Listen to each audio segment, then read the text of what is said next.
make it Monday? Monday? What am I supposed to do? Wait around until Monday? Hey, Ange, when you get a minute... Palm Springs has always been a place where Hollywood goes to disappear. Steve McQueen understood that better than most. Long before the chaos of superstardom swallowed him whole, he claimed a modest desert home that became his refuge. It was where he felt free, untouchable, and at peace, or so everyone believed. Decades later, when the home was preserved and revisited, something unexpected happened.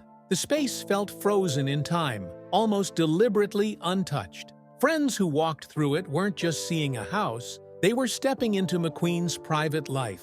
The choices he made there, the things he kept close, and the atmosphere he created raised uncomfortable questions. This desert home wasn't just where McQueen lived. It was where he revealed parts of himself he never shared out loud. Childhood trauma that forged a legend. Steve McQueen was never just another Hollywood pretty face afraid of a little dirt. Long before the cameras found him, he was already living life at full throttle. Motorcycles, race cars, endurance events, off-road tracks. If it went fast and came with risk, McQueen wanted in. Speed wasn't a hobby for him. It was a calling. That craving for adrenaline didn't come out of nowhere. His father, William McQueen, made his living as a stunt pilot for a flying circus, pulling death-defying tricks in fragile biplanes that barely looked airworthy. When your dad earns a paycheck by cheating death in the sky, it's almost inevitable that danger feels normal. But William's legacy ended there. He disappeared just 6 months after meeting Steve's mother, Julia, leaving her pregnant and alone. Julia struggled from the start, and Steve felt the consequences early. She was barely out of her teens, battling alcoholism and drawn to violent men. Motherhood never became her priority. In a rare twist of fate, one of her decisions actually helped Steve. She sent him to live with his grandparents in Slater, Missouri. Years later, McQueen would describe those quiet farm days as some of the happiest moments of his life. But peace never stayed long in Steve McQueen's world. Julia eventually pulled him back into her chaos, and everything unraveled fast. Steve already had the odds stacked against him. He was dyslexic and partially deaf from a childhood ear infection, making school a daily struggle. Home was worse. Julia's new husband had a vicious temper, and Steve became his favorite target. The beatings were so frequent and so severe that Steve ran away. He was 9 years old. One day, he was on a farm in Missouri. The next, he was surviving on the streets of Indianapolis. From there, the slide felt almost inevitable. He joined a street gang, stole to survive, and drifted further from anything resembling childhood. While other kids worried about homework, Steve was learning how to fight, run, and stay alive.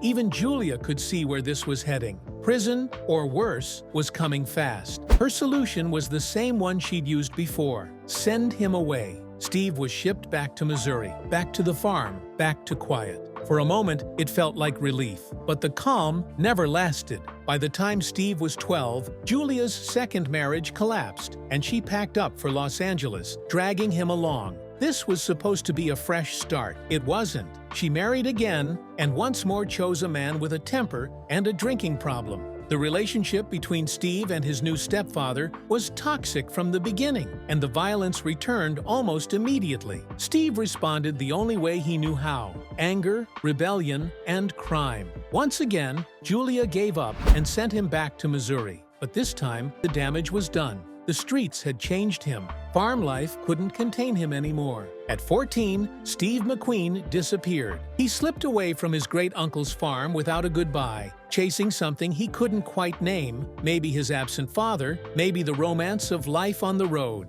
His first stop was the circus, though that didn't last. Before long, he was back in Los Angeles, back under the same roof as his mother and stepfather. This time, he wasn't a scared kid. McQueen returned harder, colder, and far more dangerous. He went straight back to the streets, and it didn't take long for police to catch him stealing hubcaps. They brought him home. His stepfather was waiting. Once the officers left, the beating began. Only this time, it went further than ever before. the man threw Steve down a flight of stairs. Lying at the bottom, something finally snapped. Steve didn't cry or retreat. He stared straight at his stepfather and made it clear there would be no next time. Whatever was in his eyes that day, they believed him. For the first time, the threat felt real. Julia knew her usual solution wouldn't work anymore. Instead, she took a drastic step. At her husband's urging, she signed court papers declaring Steve incorrigible. That label sent him to the California Junior Boys Republic in Chino, a strict boarding school for troubled youth. At first, it felt like another sentence. Boys Republic was harsh, unforgiving, and relentless. The system punished groups for individual mistakes, which made Steve a target from day one. Every time he stepped out of line, his classmates paid the price, and they took it out on him with fists. The beatings came from all sides. Then slowly,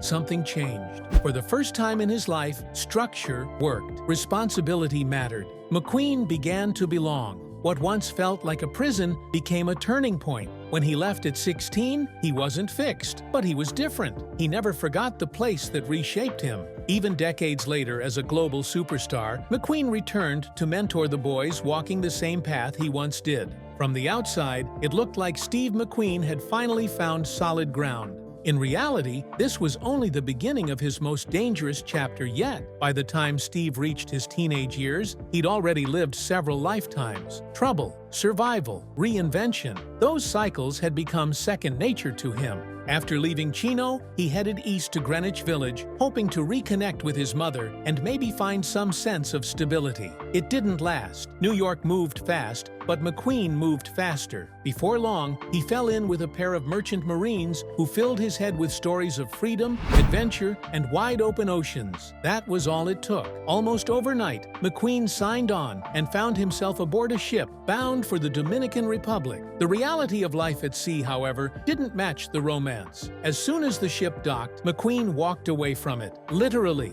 he abandoned his post and never looked back. His next job choice said everything about where his head was at. He went to work in a brothel. That marked the beginning of his true wandering phase. McQueen drifted from place to place with no plan and no anchor. He worked a carnival in Texas, chopped wood as a lumberjack in Canada, and bounced across borders chasing paychecks and experiences. He lived rough, moved fast, and answered to no one. The most unbelievable part was his age. All of this happened before he even turned 18. In 1947, his path took another sharp turn, straight into the U.S. Marine Corps. It seemed like the last place on Earth for someone like Steve McQueen, but that's exactly where he landed. He wasn't technically old enough, so he convinced his mother to sign the paperwork, allowing him to enlist early. For her, the decision was simple. The Marines felt safer than the streets, and she was desperate for him to have structure. Boot camp introduced McQueen to discipline, rules, and authority. Three things he'd spent his entire life resisting. Surprisingly, he didn't crash and burn right away. He performed well enough to earn a promotion to private first class, but old habits die hard. McQueen challenged orders, clashed with superiors, and repeatedly crossed the line. Over time, he was busted back down to private not once, but 7 separate times. Then he pushed it too far. During a leave, McQueen decided he wasn't done visiting his girlfriend and simply didn't return on time. When military police tracked him down, he resisted arrest, turning a bad decision into a serious offense. The punishment was swift: 41 days in the brig. By all accounts, his military career looked like a disaster. But something unexpected happened behind those locked doors. The chaos finally caught up with him. When McQueen got out, a different version of him emerged. Focused, disciplined, and determined. He became a model Marine, the kind no one would have believed possible just months earlier. The moment that sealed it came during a brutal Arctic training exercise. In freezing conditions, McQueen's ship struck a sandbar, sending several Marines plunging into icy waters. Without hesitation, he dove in after them. One by one, he dragged 5 men back to safety, saving their lives while risking his own. The incident revealed what had been buried under years of anger and rebellion. Beneath the troublemaker was courage, loyalty, and a quiet kind of heroism.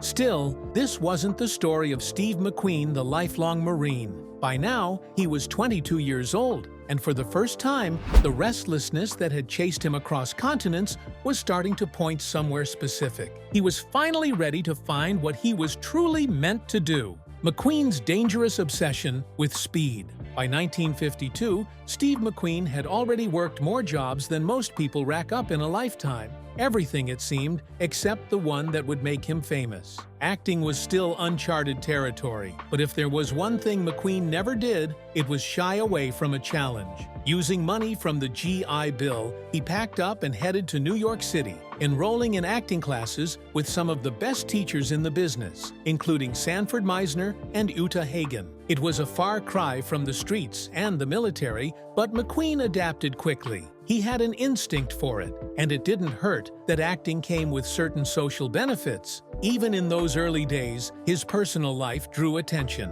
McQueen began dating a fellow acting student, Gia Scala, an ambitious young actress who would go on to build a solid career in Hollywood throughout the 1950s and 60s. Their relationship burned hot and fast, but it didn't last. McQueen's off hours were rarely quiet, and his weekends were anything but ordinary. While the GI Bill covered his education, it didn't cover his lifestyle. To make ends meet, McQueen leaned into something he already loved: motorcycles. Every weekend, he raced competitively, and it didn't take long for him to stand out. He was fearless, fast, and natural on a bike.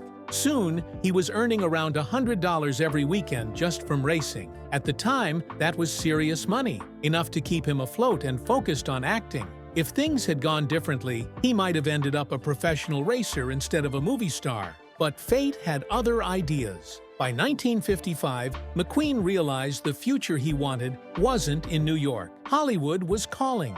He packed up once again and headed west, chasing bigger opportunities and a bigger stage. Los Angeles brought more than just career momentum. About a year after arriving, McQueen married actress Neely Adams. Together, they would have 2 children. While the marriage would eventually unravel, those early years were stable and happy, a rare calm in McQueen's often chaotic life. At the same time, his career finally began to gain traction. Hollywood proved to be a better fit than New York ever was. Before long, McQueen landed his first starring role in a feature film.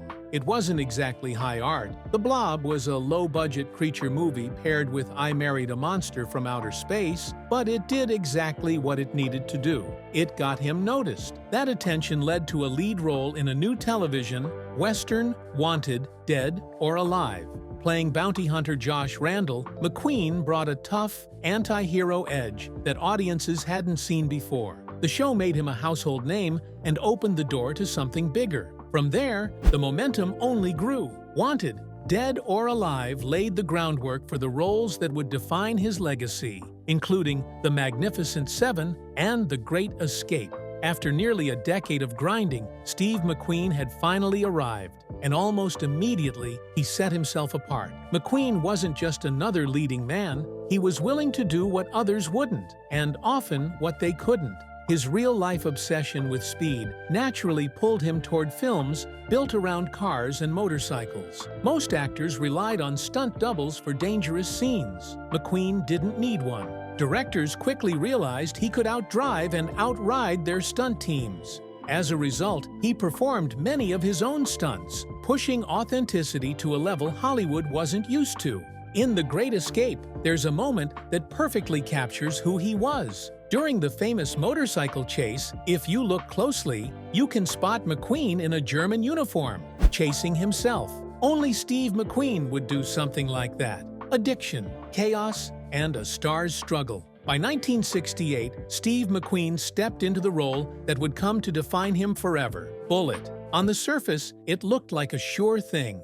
Hollywood's ultimate cool guy playing a tough San Francisco cop, tearing through steep city streets in a Mustang that would become legendary. It felt impossible to mess up, and yet almost everything went wrong. Behind the scenes, Bullet was chaos. McQueen and director Peter Yates were both relentless perfectionists, obsessed with realism. Every detail had to feel authentic, no matter the cost, and that mindset sent the budget spiraling. Studio executives watched the numbers climb and panicked. To them, the production wasn't bold filmmaking, it was a runaway train. At the time, McQueen had a massive contract with Warner Brothers to make 7 more films. But after what they saw as the Bullitt disaster, the studio pulled the plug. They canceled his entire deal before the movie was even finished. It was a stunning move, and one of the biggest miscalculations in Hollywood history. Because when Bullitt finally hit theaters, it exploded. Audiences couldn't get enough of it. Critics praised it. The car chase became iconic, and the film made back roughly 10 times its bloated budget. Almost overnight, the same studio that had cut McQueen loose realized they'd made a colossal mistake. Executives came back, eager to repair the damage and sign him to a new deal. McQueen wasn't interested. He'd already moved on, and turning down one of the most powerful studios in the world must have felt like a victory all its own. Bullitt marked the peak of McQueen's career, and like most peaks, there was nowhere left to go but down. While his professional life was soaring, his personal life was unraveling. His 15-year marriage to his wife Nyla was falling apart. By 1971, the distance between them had grown into something unbridgeable. Instead of trying to fix it, McQueen did what he often did when things got complicated. He looked for a way out. That escape came in the form of another woman. And to make matters worse, she was his co-star. When McQueen met Ali MacGraw on the set of The Getaway, the chemistry was immediate and undeniable. The problem was obvious. They were both married, but MacGraw's marriage, like McQueen's, was already hanging by a thread. It didn't take long for their connection to turn into a secret affair, though in Hollywood, secrets rarely stay secret. For both of their spouses, this was the final straw. Within a year, McQueen and MacGraw had left their marriages behind and married each other. This relationship burned hotter and faster than anything McQueen had experienced before. Many people close to him later called Ali MacGraw the great love of his life. But loving McQueen was never simple. As MacGraw herself would later say, there were moments that were wonderful and moments that were absolutely ghastly. McQueen was intense, volatile, and unpredictable. Life with him was a constant emotional roller coaster. And just as the marriage was already strained, tragedy struck. MacGraw suffered a devastating miscarriage, a loss that deepened the cracks between them. Despite their love, they couldn't find a way forward. And in 1978, the marriage ended in divorce. McQueen didn't stay single for long. He never did. But he also didn't meet his next partner in any ordinary way. Instead of parties or chance encounters, McQueen spotted a striking woman in a print advertisement. Where most people would have simply turned the page, McQueen had his agent track her down and arrange a meeting. Her name was Barbara Minty, and she would become his third and final wife. Although McQueen was a serial monogamist, fidelity was never his strong suit. Over the years, he had numerous affairs, including flings with Lauren Hutton and Barbara Lee, but none of them matched the wild reputation of his alleged relationship with Mamie Van Doren, who claimed they shared a whirlwind affair filled with late nights, heavy partying, and hallucinogens, all while McQueen maintained the image of a family man. For all his charm, women were McQueen's greatest weakness. They often brought out both his best and his worst. By the mid-1970s, McQueen wasn't just a movie star, he was arguably the biggest one on the planet. And then, at the height of his fame, he disappeared. He walked away from Hollywood, stopped accepting roles, and vanished from the spotlight. Instead of red carpets, he traveled the country in a motorhome, unloading his motorcycle to race whenever the mood struck. Racing had always been his true love, and now he was finally choosing it over fame. But the escape wasn't just about speed. McQueen was carrying years of unresolved pain. Behind the success was a man struggling with addiction. He drank heavily, smoked constantly, and lived hard for decades. By the late 1970s, he wasn't just taking a break, he was running from himself. At the same time, McQueen's behavior with studios grew increasingly strange. Despite having more leverage than almost any actor alive, he often demanded odd contract clauses. Studios were required to provide bulk shipments of everyday items: jeans, electric razors, toiletries. It made no sense for a man with his wealth. The reason, however, was quietly generous. McQueen donated everything to Boys Republic, the boarding school where he'd spent part of his troubled youth. Despite a rough start there, it became the first place that ever felt like home. he never forgot it. He returned often, not as a movie star, but as a mentor, playing pool, talking with students, and sharing pieces of his life. It was a reminder that beneath the violence, addiction, and chaos, there was a deeply complicated man with genuine compassion. Then came the cough. At first, no one was alarmed. McQueen had smoked for most of his life, but even after quitting, the cough lingered. Antibiotics did nothing. A biopsy finally revealed the truth: pleural mesothelioma. Steve McQueen had cancer. The diagnosis was devastating, but the cause was even more tragic. Mesothelioma doesn't appear overnight. It develops decades after exposure to asbestos, a substance McQueen encountered repeatedly throughout his life. During his time in the Marines, asbestos was everywhere on naval ships. On movie sets, it was used for fireproofing and even fake snow. And in racing, McQueen wore flame-retardant suits often woven with asbestos fibers. Whether on a ship, a set, or a racetrack, he unknowingly inhaled the very material meant to protect him. By the time the symptoms appeared, the damage had already been done. The man who lived his life at full throttle had finally reached a stop he couldn't outrun. Steve tried everything he could to keep his diagnosis private, but the secret didn't last long. Within a few months, the National Enquirer got hold of the story and splashed it across the headlines. Almost immediately, fans around the world flooded him with messages of support. The problem was, support was all anyone could offer. The cancer was terminal, and no amount of goodwill could change that. Still, McQueen was never the kind of man who accepted defeat quietly. When doctors in the United States told him there was nothing more they could do, he refused to believe them. Instead, he went searching for hope elsewhere. And that search led him straight into the hands of a deeply troubling figure. Desperate and running out of time, McQueen traveled to Mexico to meet William Donald Kelly, a man who claimed he had a secret cure for cancer. Kelly presented himself as a medical savior, promising results when everyone else had given up. McQueen, clinging to even the smallest chance, agreed to the treatment. What followed was a brutal descent into pseudoscience. Under Kelly's direction, McQueen endured a nightmare routine.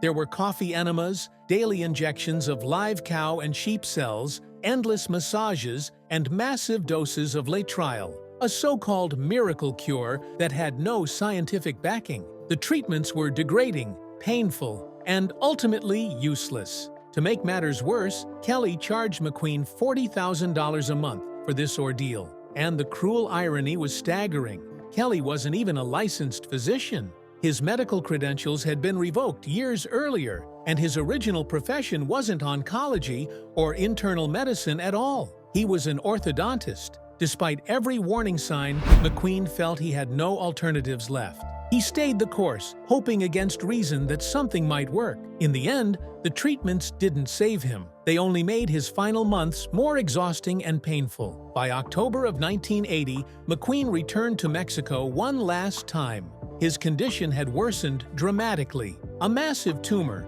weighing around 5 pounds, had taken over his liver. Doctors back home had already delivered their verdict. Surgery was impossible. His body was too weak, and his heart wouldn't survive the procedure. McQueen refused to accept that answer. He checked himself into a small clinic in Juarez, using the name Samuel Shepard to avoid media attention. The doctors there didn't even realize who he was, though by that point, fame didn't matter. Early in the morning on November 7, 1980, at 3:45 a.m., Steve McQueen died of heart failure shortly after surgery. He was just 50 years old. In the end, the doctors in the United States had been right. The cancer was unstoppable, but true to form, McQueen fought until the very last moment. Long before his final days, McQueen had already built a reputation for being unshakable. During the making of Bullet, the studio brought in seasoned police officers to train him for the role. Expecting to rattle a Hollywood star,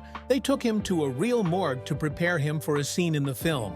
They likely assumed he'd be uncomfortable or unsettled. Instead, McQueen casually walked into the room, bodies laid out around him, calmly eating an apple like it was just another day at work. That moment instantly earned him the officers' respect. And while fame brought him admiration, it also brought danger. The Manson murders shattered Hollywood's sense of safety, but for McQueen, they hit especially close to home. He was close friends with Sharon Tate and Jay Sebring. To make things even more unsettling, reports surfaced of a supposed celebrity hit list connected to the killers, and McQueen's name was on it. From that point on, paranoia set in. McQueen began carrying a pistol with him everywhere he went. The world that once celebrated him now felt threatening, unpredictable, and dark. It was a fitting, if tragic, reflection of a life lived on the edge, fearless, restless, and never willing to back down, even when the odds were impossible.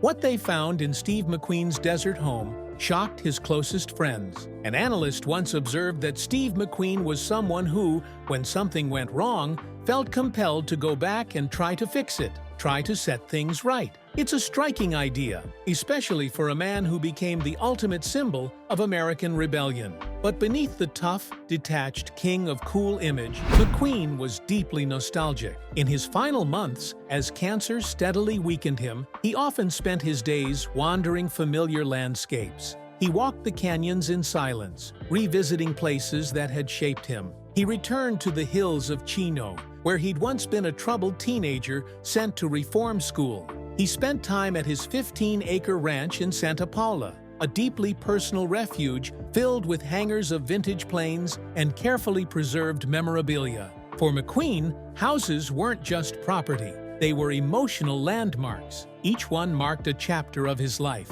One of those chapters, often remembered as his happiest, still exists today and is open to the public. Visitors can step inside and get a rare glimpse of how the star of The Great Escape actually lived. This was McQueen's very first home in Palm Springs, a quiet desert town tucked into the Coachella Valley and surrounded by the dramatic peaks of the San Bernardino, Santa Rosa, and San Jacinto Mountains. Since the 1920s, Palm Springs had drawn Hollywood royalty in search of privacy and sunshine.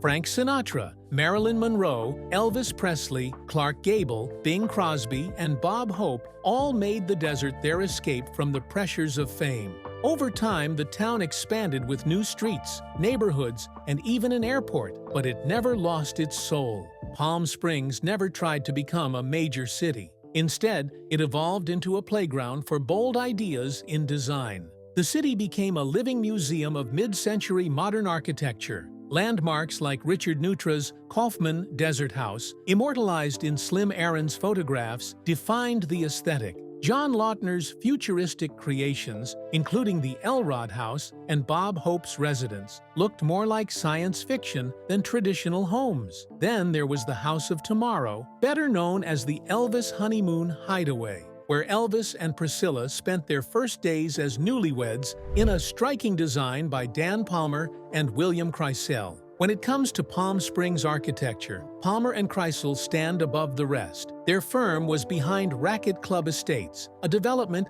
that included Steve McQueen's first vacation home at 811 Grace Circle. By the early 1960s, McQueen was already a household name. His role in the TV series Wanted, Dead or Alive, and his performance in The Magnificent Seven had turned him into Hollywood's favorite cowboy. The doors to stardom were wide open, and it was time to live like an A-lister. Alongside the fast cars, like his famous Jaguar XKSS, came serious real estate purchases. McQueen already owned a home in the hills of Los Angeles, but Palm Springs was the perfect second base. On March 22, 1961, he bought the Grace Circle house for around $25,000. The home was a textbook example of mid-century modern design. Even today, the exterior remains unchanged, defined by clean lines and understated elegance. Built from stone and concrete, the single-story house covered roughly 140 square meters. Privacy was a priority. The structure faced inward, shielding McQueen from the street and curious onlookers. Inside, the two main bedrooms opened directly onto the pool through sliding glass doors, flooding the space with desert light. That pool became iconic. It served as the backdrop for one of the most famous photo shoots of McQueen and his wife, Nyla Adams. Remarkably, the area has been preserved exactly as it was, down to the original garden furniture, and even the punching bag McQueen used for daily workouts. The pool also came with a story that perfectly captured his rebellious nature. When the builder hinted at using McQueen's name to attract future clients, McQueen pushed back hard. He demanded that the pool be shaped like Mickey Mouse and insisted it take up nearly the entire backyard. Then he added a sign behind the diving board, warning that anyone caught in the pool had better have a very good reason. The house suited him perfectly, not just for its location near Los Angeles, but for its access to the desert. McQueen loved disappearing into that landscape. He spent hours practicing with pistols and rifles or racing his motorcycle across the sand. He later said he was genuinely happy there, explaining that he could hop on his bike and vanish into the desert without a second thought. Those wide-open spaces served another purpose as well. From time to time, McQueen met with Native Americans to obtain peyote, the hallucinogenic cactus containing mescaline. He'd bring it home, boil it, season it lightly, and take it willingly, surrendering himself to the experience. While the pool area remains largely untouched, the interior of the house hasn't been as fortunate. Multiple renovations over the decades stripped away much of the original 1960s character that McQueen once loved. As his fame grew, everything around him changed. McQueen sold the house in 1964, and 4 years later, he purchased another property in Palm Springs. By then, he was at the absolute height of his career. Films like The Thomas Crown Affair and Bullet made him one of the most famous people on Earth, but those years were also marked by excess. His marriage was unraveling under the weight of infidelity and drug use. The reckless energy of the late 1960s and early 1970s had fully taken hold. Then came the Manson murders on Cielo Drive, a tragedy McQueen narrowly avoided. From that point on, the carefree days of his quiet desert escape were over. With enormous paychecks now routine, McQueen upgraded to a luxurious villa designed by renowned architect Hugh Capter. It sat in the exclusive South Ridge neighborhood, just steps away from John Lautner's iconic Elrod house. As with every place McQueen lived, it marked a distinct phase of his life, but that chapter is a story of its own.